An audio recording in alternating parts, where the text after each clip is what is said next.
بسم الله الرحمن الرحيم. حضرتنا في هذا الأسبوع في كورس الكورس الثاني هي من أهم المواضيع المعقدة وصعبة، فحاولنا نختصرها اللي يكون فيكم في الحياة العملية. هو الموضوع the brain, the human brain. حقيقة human brain is complex structure, it's the highly central nervous system, so it must concentrate on. The human brain is by far the most complex and highly organized structure of the body. This organ allows us to think, move, feel, see, hear, taste, and smell. It controls our body, receives analysis, and stores information. The brain produces electrical signal, which together with chemical reaction let the parts of body communicate. Nerves send this signal throughout the body. First, you must know the structure of the tissue of the brain. The cells of the brain is neuron. It means the nerve cell. It consists from two parts: the cell body and the peripheries. The cell body is a body of the cell have one nuclei and two types of periphery, the axon and dendrites. The axon that connects the cell body to the outer part of other cells that have the connection with dendrites. You have two types of dendrites: the proximal dendrites that connect the distal dendrites to the body cell, and the distal dendrites that connect the axon to the proximal dendrites. There are two types of nerve cell. The first, myelinated nerve cell, and second, non-myelinated nerve cell. In this figure, we can see the myelinated nerve cell. The axon of the myelinated nerve cell surrounded by certain connective tissue called Schwann cell. This Schwann cell surrounds the axon, and there are the space between two Schwann cells called a node of Ranvier.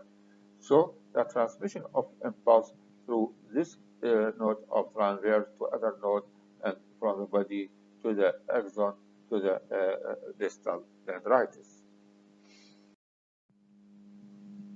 The external brain structure. As you see in this figure, the brain consists from three parts.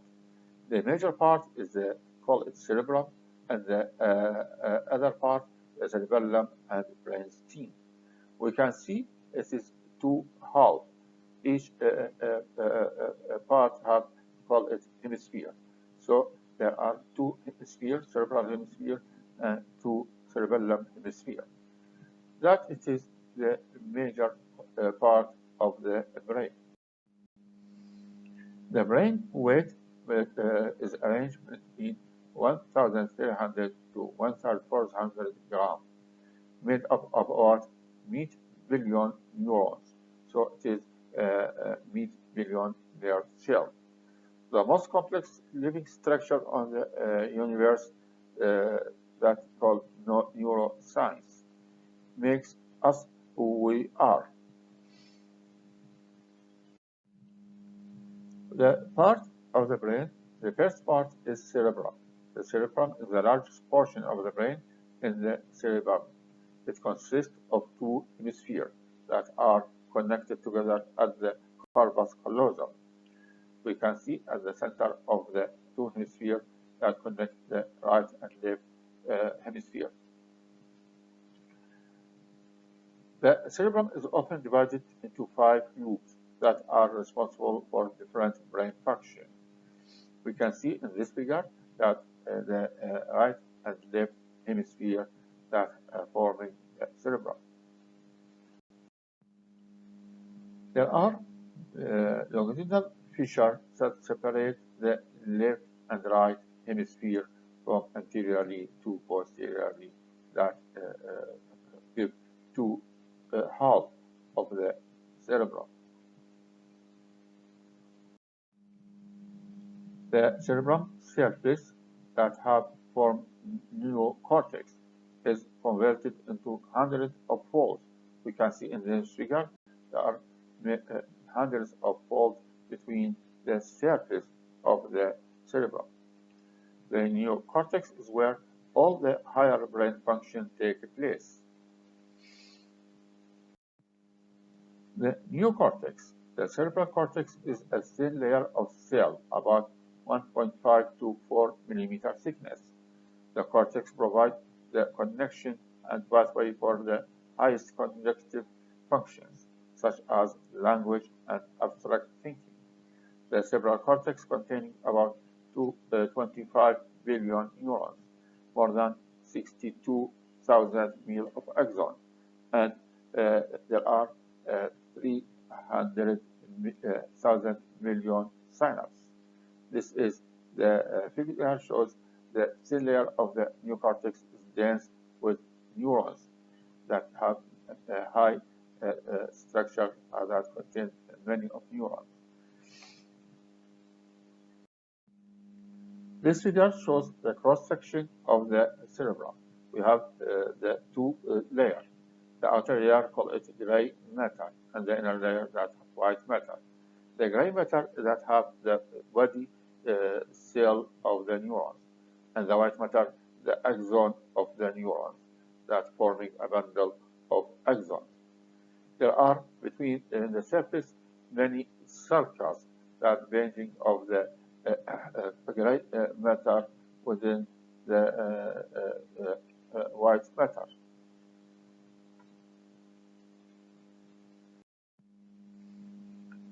There are 5 lobes of the cerebrum, according to its location from anterior to posterior. The first part is the blue in color frontal lobe, and the second part, the green in color parietal lobe, and the purplish part is occipital lobe, and the red part is temporal lobe, and in the center of the brain there are limbic lobe. These 5 lobes that contain forming the cerebrum. This figure shows the frontal lobe that have forebrain area, and we have a parietal lobe, we have motor strip and sensory strip, and we have occipital lobe, and we have temporal lobe, and the last part of the brain, cerebrum and brainstem. We start from the first lobe, is the frontal lobe. The frontal lobe is the area of the brain responsible for higher cognitive function. This includes the problem solving, spontaneity, memory, language, motivation, judgment, impulse control, social and sexual behavior.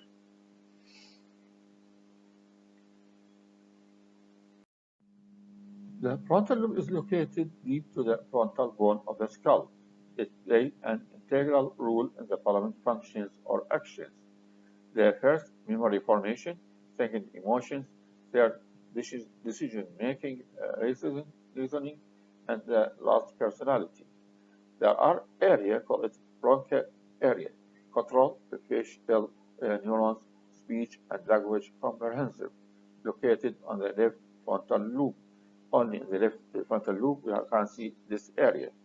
There are diseases called Conduction Aphasia that result in the ability to comprehend speech but decreased motor ability or inability to speak and form words.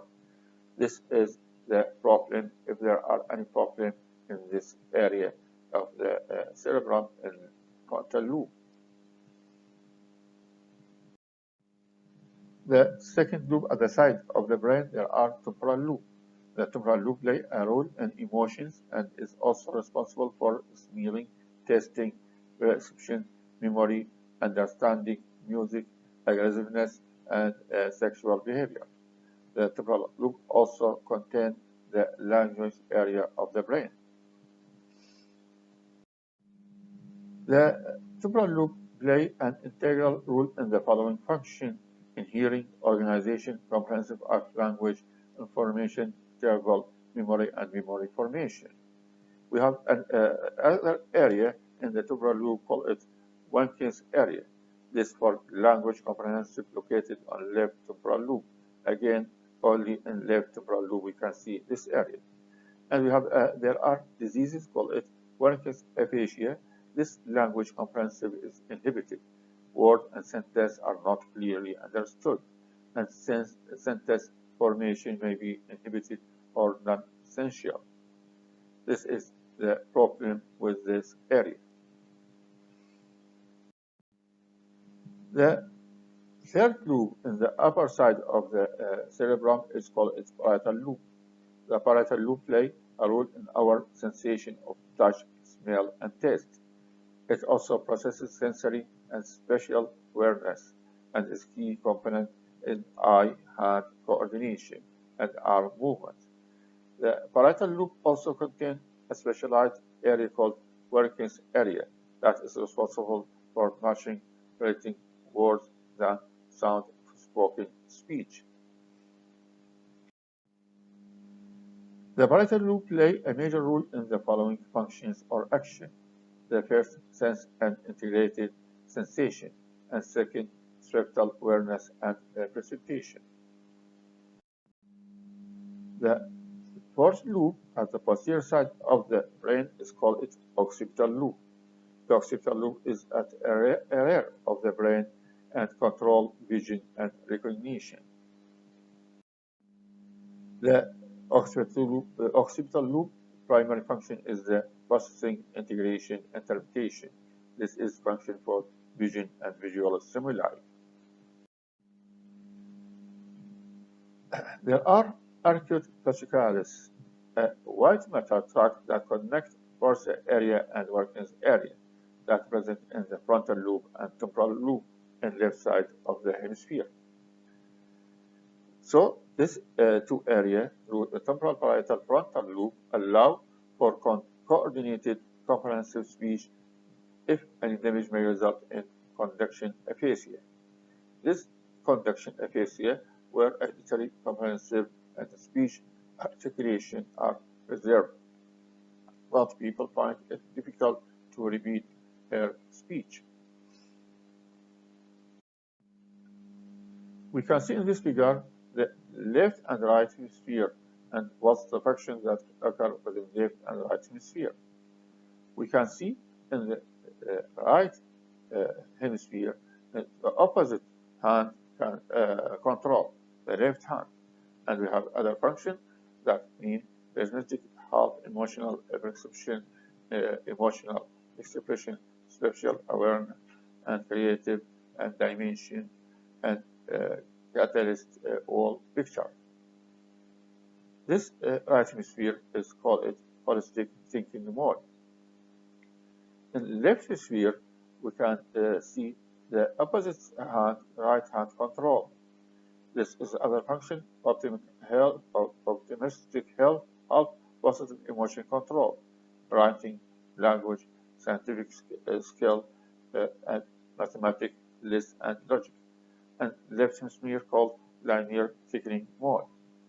This is the function of left and right hemisphere of cerebrum. The last lobe called it limbic lobe. This is in the blue color. The limbic lobe is located deep in the brain and make up the limbic system. The limbic system is the area of brain that regulates emotion and memory. It directly connects the lower and higher brain function. Its structure, well, as you can see in this figure, the letter A means the structure is congulate gyrus. Letter B, the structure fornix. Letter C, anterior thalamic nuclei. Letter D, hypothalamus. Letter E, amyloid nucleus. And finally, letter F, hippocampus compass, that forming the limbic system. Now go to the second part of the brain is cerebellum. Again, it's two hemispheres. The cerebellum is connected to brainstem as the center for body movement and balance. So connect the cerebrum to the brainstem by cerebellum. I have the other structure with the brain called thalamus. The thalamus means inner room in Greek, so it is a Greek word mean inner room, as is set up deep in the brain at the top of brainstem. The thalamus is called the gateway to cerebral cortex, as near all sensory inputs pass through it to a higher level of the brain. As a structure, we can see it as a blue structure is hypothalamus. The hypothalamus sits under the thalamus at the top of the brainstem. Also, the hypothalamus is small. It controls many critical body functions. First, control autonomic nervous system. Second, center for emotional response and behavior. Third, regulate body of temperature. Fourth, regulate food intake. Fifth, regulate water balance and thirst. Five, control sleep wake cycles. Six, and lastly, control endocrine system. The hypothalamus is shaded below blue. The pituitary gland extends from the hypothalamus. We have glands within the brain. The major gland is pituitary gland, lie in a small pocket of bone at the skull base called cilia turcica. The pituitary gland is connected to hypothalamus of the brain by pituitary stub, known as the master gland. It controls other endocrine glands in the body. It secretes hormones that control sexual development, promote bone and muscle growth, respond to stress, and fight disease. Other gland is pineal gland. It is located behind the third ventricle. It helps regulate the body internal clock and circadian rhythm by secreting melatonin. It has some role in sexual development. We can see the pineal gland with center of the cerebrum above the brainstem. Finally, we have the brainstem. The brainstem is part of hindbrain that begins at the site where the spinal cord enlarges as it enters the skull and in handle function that are so critical to physical survival that damage to its life-threatening. Medulla is the part of the brainstem that controls heartbeat, breathing, blood pressure, coughing, and swallowing. Reticular formation, reticular activity system, RAS, play a crucial role in arousal and attention. The brainstem connects the spinal cord with the spinal cord. The brainstem is also part of the brain where vital cords connect. The lowest part of the brain is located in the brainstem, the medulla oblongata. The pons is band of nerves that connect the cerebrum with the cerebellum and the medulla oblongata. The brainstem is the most primitive part. The brainstem is the most primitive part of the brain and controls the basic function of life: breathing, heart rate, swallowing, reflex to sight or sound, sweating, blood pressure, sleep, and balance. The brainstem can be divided into three major sections. The major part of the brainstem is from up downward. The first midbrain, second pons, and the lower part is medulla oblongata.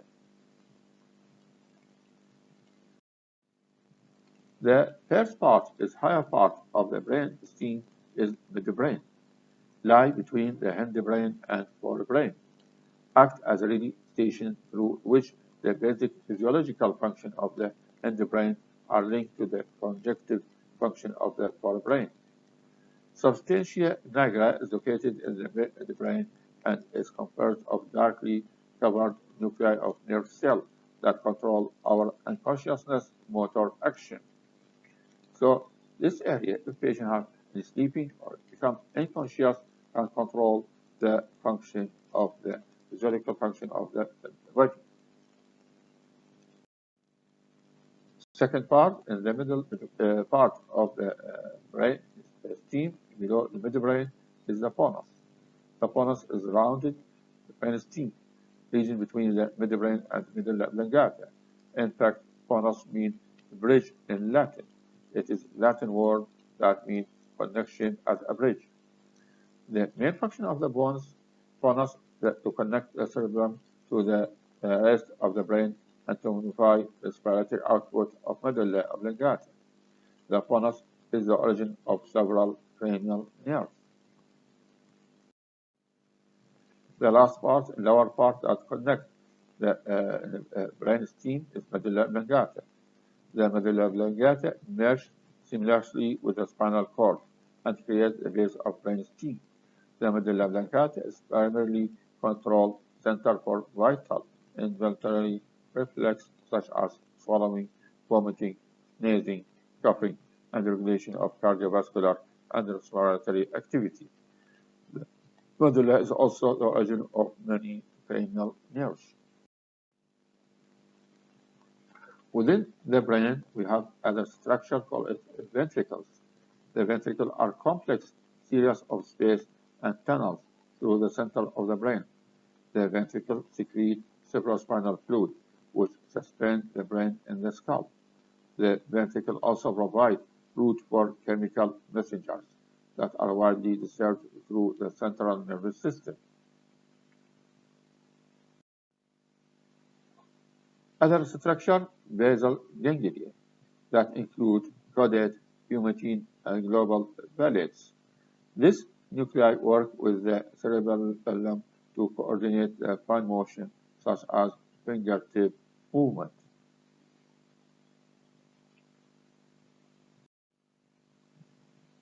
We have cerebrospinal fluid within the brain and spinal cord. The cerebrospinal fluid is a colorless liquid that bathes the brain and spinal cord.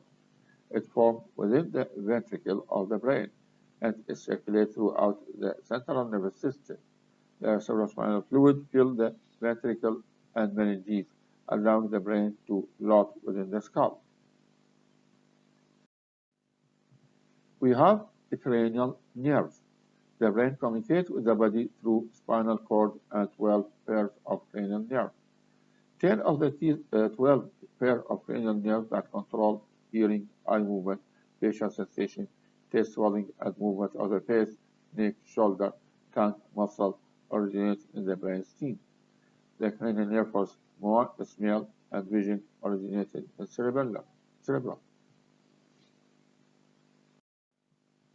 This figure shows the 12 cranial nerves. The first one that is olfactory, second one optic, third one the trochlear, fourth one the third one oculomotor, fourth one trochlear, fifth the trigeminal, sixth abducens, seven facial, and eight the vestibulocochlear, 9 the glossopharyngeal, 10 the accessory, 11 10 the vagus, 11 accessory, and 12 hypoglossal. The name of the cranial nerve is mentioned in this figure. The 12 cranial nerves that all have related to the head and neck, and only one cranial nerve go to the all parts of the body.